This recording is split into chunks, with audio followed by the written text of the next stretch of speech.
Hey, I'm Colleen. I'm 58. I'm a widow of 7 years.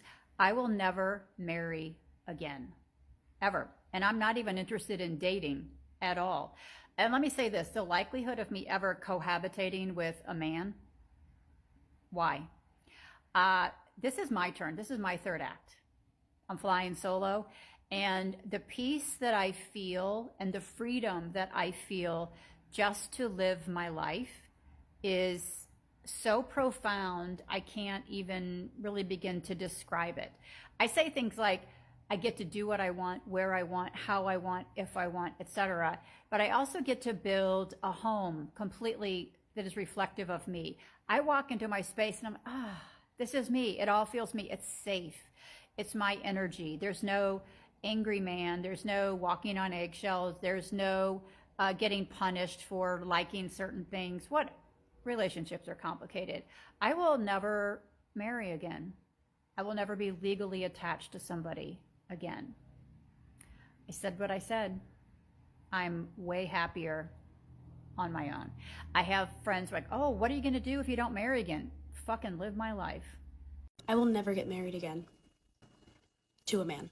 When I survey the women in my life, when I look online, I don't know how a man actually makes a woman's life better, especially once that woman has children. Now, don't get me wrong, there are of course outliers. But for me, when I do the research and I look at the rates of divorce and I look at specifically how women in their 60s, they call it a gray divorce, are divorcing men, and they're taking a look at their life in their 60s and they're like, wow, I've suspended the reality for decades that I do deserve better. I do want more out of my life. And then they leave a man that they've been with for 30 to 40 years. So when a woman's like, oh, well, I've been with my husband for 25 years, we're so happy. I'm like, I'm glad you appear to be happy. But like, I don't buy it, because there are women in their 60s divorcing men. And here's the thing, when a woman wakes up to realize that she deserves better and chooses to leave a man, that's worth a celebration in itself. But I just don't want girls who are naive and don't actually understand just how much marrying the wrong man can alter the trajectory of your life. I don't want you to underestimate how big of a deal marriage is. And just because you see a happy couple online, how often have we seen a happy couple and then in a few years' time? Hello, right? So like everyone wants to appear like they're with a good partner. Nobody wants to talk about how terrible their partner is, right? They want to praise their partner in public. Why? They want to be perceived as the woman who got it right. But I think we need to let all of that noise kind of diffuse, and we need to be more honest as women who have been married with women who are not married yet. And some lessons life is going to have to teach people. They're going to have to go down that path themselves.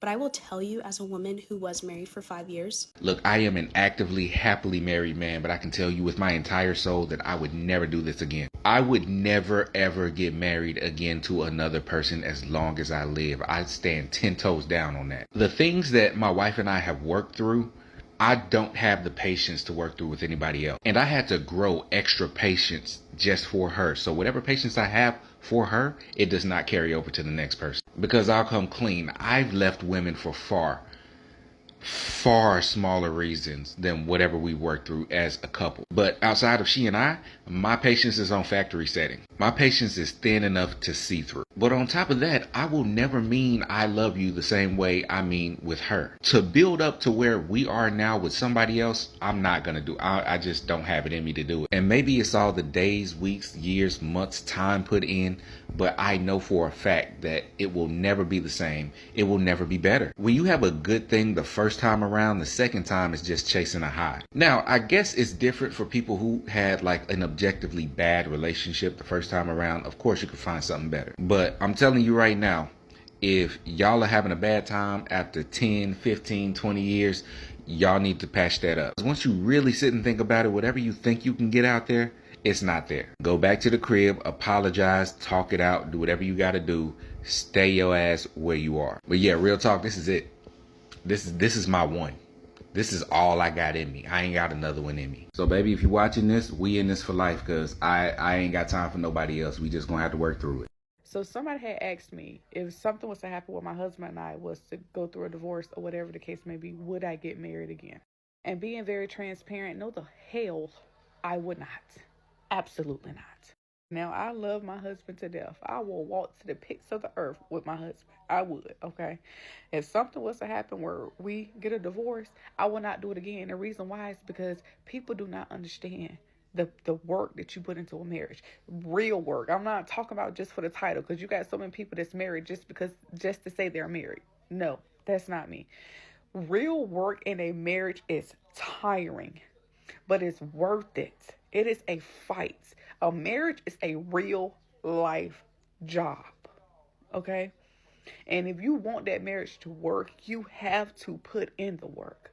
So to have a successful marriage, it requires work. Okay? And it's not, damn it, easy. So if something was to happen where my husband and I was to go our separate ways, baby, no. I would not tie that knot again. The knot is forever loose. Okay, I'm gonna just live my life. If he decide to get married again, that's on him. But I know we've talked about this one time before that he wouldn't get married again. But if he do decide to get married again, baby, that's on him. I ain't doing it no more. Here are a few reasons why I probably will never get married again. Now, please don't come over here trying to tussle. If marriage is for you and it's working out and it's going good and that's what you still desire, I love that for you. I think a lot of people naturally have the whole white picket fence theory in their head of, I need to have a husband before I have a baby. I need to have a house. I need to have all of these things set in order for it to be raw and perfect. And this is my ideal life. And it sounds good. But then it's like when life starts lifing and doesn't go exactly how you pictured it, now you're disappointed. Now you can't think yourself out of a box because you only planned for that one reality. Overall, I think marriage can be a beautiful thing. The way my life worked out, I actually did it all before 30. I mean, I bought a house, had a baby, traveled the world, did all of this stuff with my partner who turned out to be a super narcissist and pathological liar, but that's another story for another day. In my vows, I lied. I told him that I loved him unconditionally, but I realized shortly after, when he started to break my heart, that I had conditions. You are not going to cheat on me. You will not put me in a position to have to question my self-worth and my value. You're not going to choose people that are not in our marriage over me. And the only one in our marriage is me and you. And the man above, but definitely not your mama. Which is why sometimes a lot of women stay. They don't want to be looked at as a statistic, or, they don't want to seem like they failed. And for some reason, I guess women think it's a flex to be married, I guess. I mean, maybe to y'all men, though. I don't know. Another reason why I probably will never get married again is the risk of it not working out. The stakes are 38,000 times higher and harder to leave when you have now gone through the courts. And you have to be real. I know everyone wants to believe in true love and it lasting and y'all being together forever, but you got to also look at the reality of the situations. If it doesn't work out, what if? Then it doesn't work out, you find yourself in an entire expensive custody battle. Take it from me. Now you find yourself fighting for full custody, having to put your spouse who you once loved with all your heart on child support. Now, against your will, you're thrown into the baby mama, baby daddy life that you always heard of. And it's way more ghetto than what you could have imagined. This may make y'all want to tussle a little bit, but hey, let's just go. Another reason why I probably will never get married is the fact that women are the ones that have to change every single piece of our identity to conform with a man. We take on his last name. We change our credit card last names. We change our IDs. We change every single passports. All of this stuff we change to accommodate and to be a part of a family with a man. To the point where when it's over, now you're still stuck with that man's last name. You change your entire identity for it not to work. I feel like I am perfectly fine being in a monogamous relationship without the legalities of it. Marriage is a contract. Hey, I'm going to take your last name. Hey, you're going to treat me this way. You're going to wear your ring. You're going to do this for me. You're going to provide for me. I am going to love and support you and things like that. And that is amazing until that contract is broken. I just don't believe that I need another $50,000 contract. Unless I'm in like the WNBA or something. As a woman, I feel like it was all risk and minimum reward. And I've come to these conclusions after I've done the work, after my failed marriage, after I've gone to therapy. So this is not one of those like, oh, she can't take accountability type of things at all. I just feel like overall you never really know a person before they've played certain roles. You know, real shit, I'm never getting married again. I'm never going to do like the, committed relationship where we all live together and shit like that. I'm not doing that shit again because I lived that life already, right? Yeah, I got married young, but regardless, I still got married. I lived a life. I got 2 kids out of it, got divorced. I'm over that shit. I tried several times after getting married, and it's not like it's just not for me. It's just that I have no interest anymore of seeing where it will go, seeing how I will pursue it. None of that shit. I'm just over it. I'm just over it. And it's not like a bitter thing. And it's not like, oh, I'll never find anyone. I just choose me. I want to wake up choosing me. I want to go to sleep choosing me. Plain and simple. That's it. There's no disrespect, or I don't look down on anybody saying, oh, don't get married, none of that stuff. I'm still going to encourage my kids to find one person to be with and spend their life with and things like that. All that shit sounds great. It sounds great. But is it part of everyone's journey? No. Is it everyone's choice? No. And I choose not to have that. And it's not to say that, oh, you might find someone. If you find someone, it might be different. That's always a possibility. But it's a no. So as a newly single person at 51, after 27 years, I have decided that I'm not sure that I could actually live with someone again. I'm not sure I'll ever marry again, but I don't even know that I could actually live with someone again. And if I did, we would actually have to have separate bedrooms.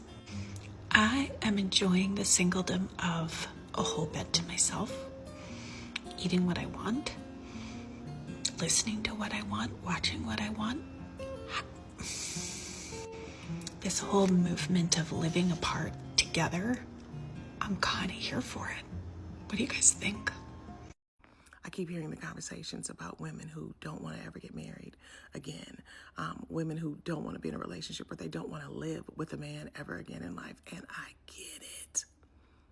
When you have been in a situation where you are overperforming and someone is underperforming, it is draining. The imbalance really starts to erode at the relationship. When you are the person who's trying to make sure the household runs smoothly and you're working all day and then you're coming home and you're having to cook and you're having to clean and you're having to make sure that the kids are good and you're having to put them in the bath and you're having to do all the things. And then at the end of the night, you take a shower, you're winding down, you just fall into the bed exhausted, and now somebody's trying to hump on your leg. Let me tell you something. Romance, it starts here. Between the ears. It starts with you assisting. It starts with you being there for her, showing up for her. She shouldn't have to carry the entire load. Not the mental load, the emotional load, the physical load. That is draining. She doesn't have the capacity for her spouse. She is exhausted. And if someone is constantly underperforming and you're overperforming, that imbalance gets old real quick. And then when you just get fed up, no one wants to be a single parent. No one wants to be divorced. But sometimes you just feel like, what am I doing here? Like, this is not enough for me. I deserve so much more than I'm getting. And after a while, you just decide you need more. And now you're single and your house is clean every day.